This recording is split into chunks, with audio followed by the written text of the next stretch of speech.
Hi viewers, welcome back to the channel. இப்போ market இன்னைக்கு எப்படி போயிருக்குங்கிறத பார்ப்போம். இப்போ டைம் வந்து 3:16 ஆகுது.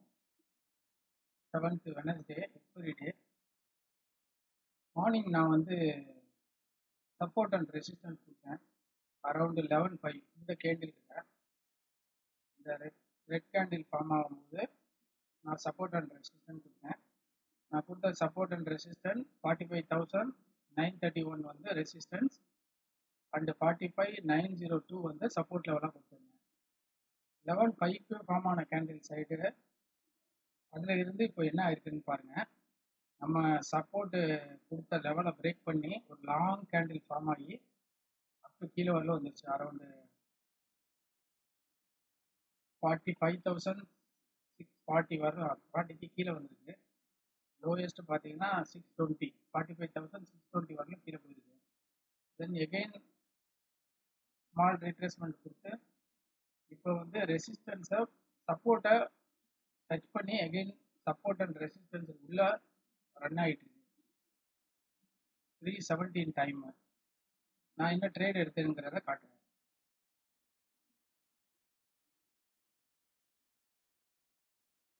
இன்னைக்கு என்னோட ட்ரேட் வந்து மொத்தம் 2 ட்ரேட் தான் நான் பண்ணேன்.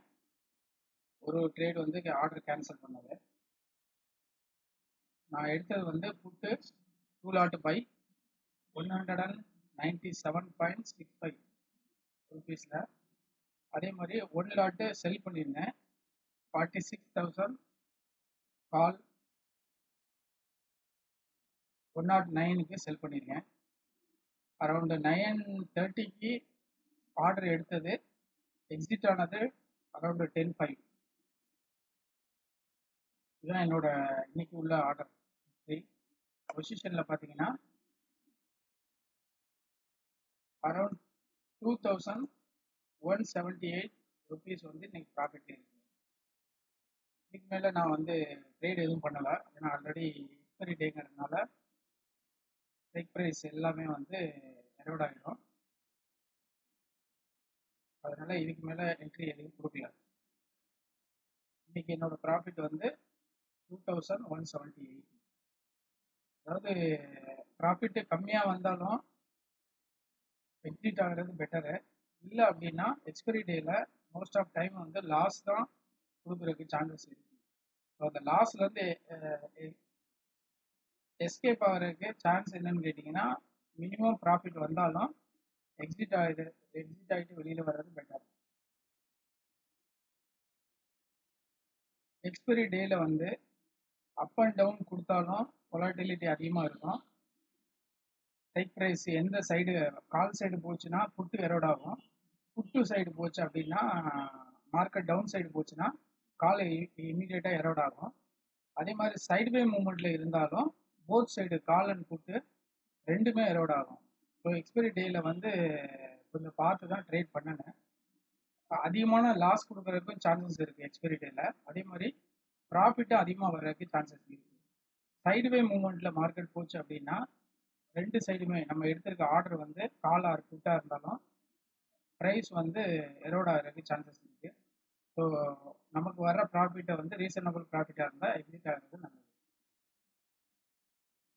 நான் கொடுக்குற சப்போர்ட் அண்ட் ரெசிஸ்டன்ஸ் வந்து only learning and training purpose மட்டும் தான் கொடுக்குறேன்.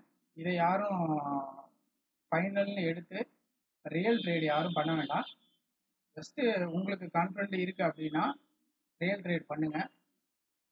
கான்ஃபிடென்ட்டு வேணும், நான் வந்து ஃபர்தர் ட்ரைனிங் எதுவும் வேணும்னா இந்த சப்போர்ட் அண்ட் ரெசிஸ்டன்ஸை நீங்கள் பேஸ் பண்ணி பேப்பர் ட்ரேட் பண்ணி பாருங்கள். பேப்பர் ட்ரேட் சக்ஸஸ்ஃபுல்லாக ஆச்சு அப்படின்னா நீங்கள் ரியல் ட்ரேடில் கான்சென்ட்ரேட் பண்ணலாம்.